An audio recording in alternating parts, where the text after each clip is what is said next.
देखिए, मुंबई में ड्रग्स छापेमारी वाली एनसीबी की कार्रवाई पर महाराष्ट्र की सत्ता में सहयोगी एनसीबी लगातार सवाल उठा रही है।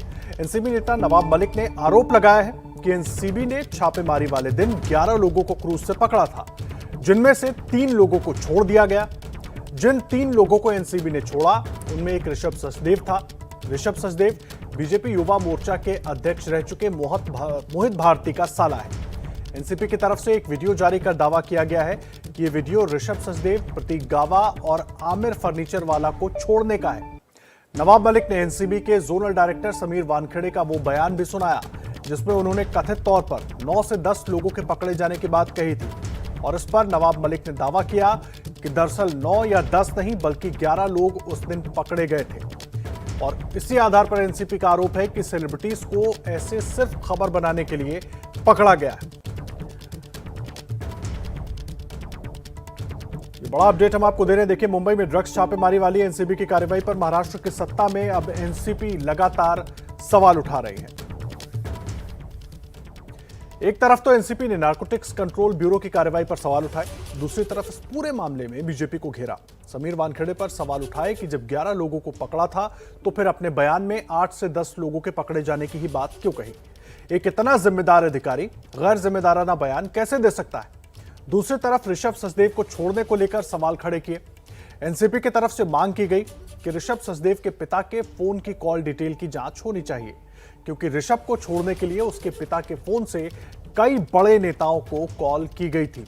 ये बड़ा आरोप लगाया गया है। तो ड्रग्स छापेमारी की कार्रवाई के बाद देखिए लगातार आरोप प्रत्यारोप का सिलसिला जारी है, और एनसीबी की तरफ से ये सीधे आरोप लगाए गए हैं, सवाल खड़े किए गए हैं। सवाल ये उठाए गए कि जब 11 लोगों को पकड़ा गया था तो फिर अपने बयान में समीर वानखेड़े ने 8 से 10 लोगों के पकड़े जाने की बात क्यों कही। एक इतना जिम्मेदार अधिकारी गैर जिम्मेदाराना बयान कैसे दे सकता है।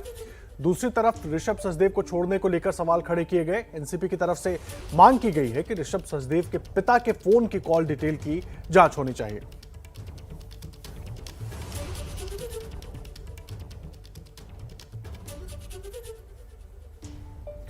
और देखिए, इस पूरे आरोप पर नवाब मलिक ने क्या कुछ कहा है, एक बार वो आपको सुनवा देते हैं। हमारी जानकारी है कि लोकल मुंबई पुलिस के पास सुबह तक पूरी जानकारी थी कि 11 लोगों का डिटेंशन हुआ, और फिर उसके बाद एकाएक खबरें आई कि 8 लोगों को ही डिटेन किया गया है।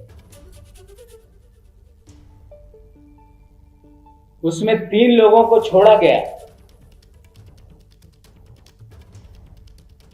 वो 3 लोगों के नाम है ऋषभ सचदेवा, प्रतीक गाबा, और तीसरा नाम है आमिर फर्नीचर वाला।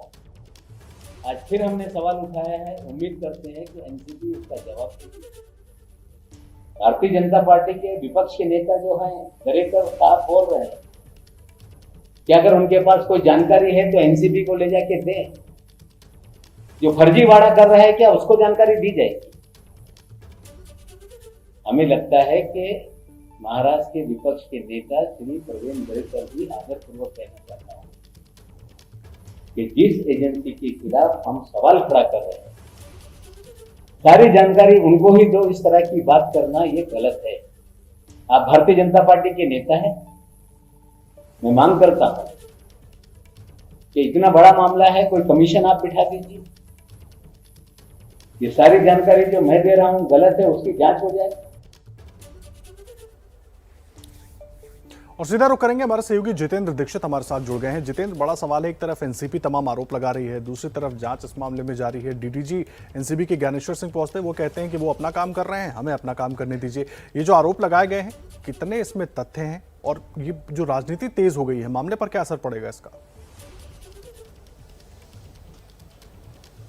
देखिए, नवाब मलिक ने सीधे सीधे एनसीबी और बीजेपी के बीच सांठगांठ के आरोप लगाए हैं और आज जो प्रेस कॉन्फ्रेंस हुई उसमें उन्होंने ये बताया कि जो रेड मारी गई थी 2 अक्टूबर को, उसकी जानकारी मुंबई पुलिस के पास भी थी और मुंबई पुलिस की जानकारी के मुताबिक कुल 11 लोगों को लाया गया था और उसके जो 3 नाम उन्होंने दिए थे, ऋषभ सचदेव के, प्रतीक गाबा के और आमिर फर्नीचर वाला के, उन तीनों के इसी एनसीबी के दफ्तर में जाने की तस्वीरें भी उन्होंने जारी की और उसके बाद जब वो यहाँ से निकल रहे थे तो उस वक्त की भी तस्वीरें जारी की। तो यहाँ पर उन्होंने अहम सवाल ये उठाया और साथ ही आरोप भी लगाया है कि क्या एनसीबी को बीजेपी के नेताओं ने कहा था इन 3 लोगों को छोड़ने के लिए। इसके साथ ही उनका ये भी आरोप है कि ये पूरी साजिश बीजेपी के नेताओं के कहने पर रची गई ताकि इन बड़े लोगों को बदनाम किया जा सके। और अब जो है नवाब मलिक ये कह रहे हैं कि इस पूरे मामले की जांच मुंबई पुलिस को करनी चाहिए। इसके लिए वो राज्य के मुख्यमंत्री उद्धव ठाकरे को एक खत भी लिखेंगे और इस पूरे मामले की जांच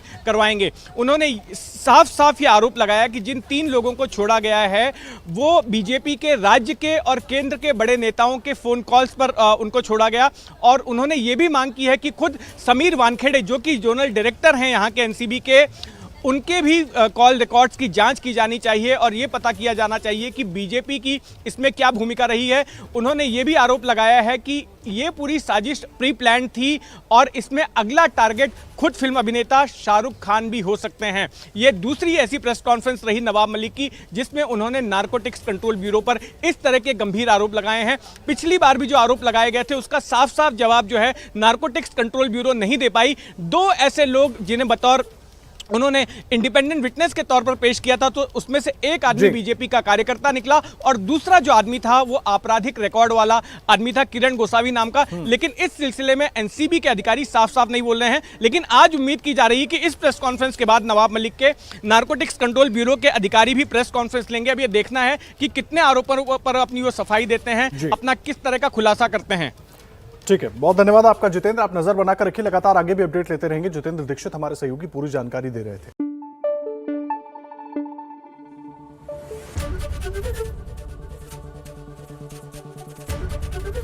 एबीपी न्यूज आपको रखे आगे।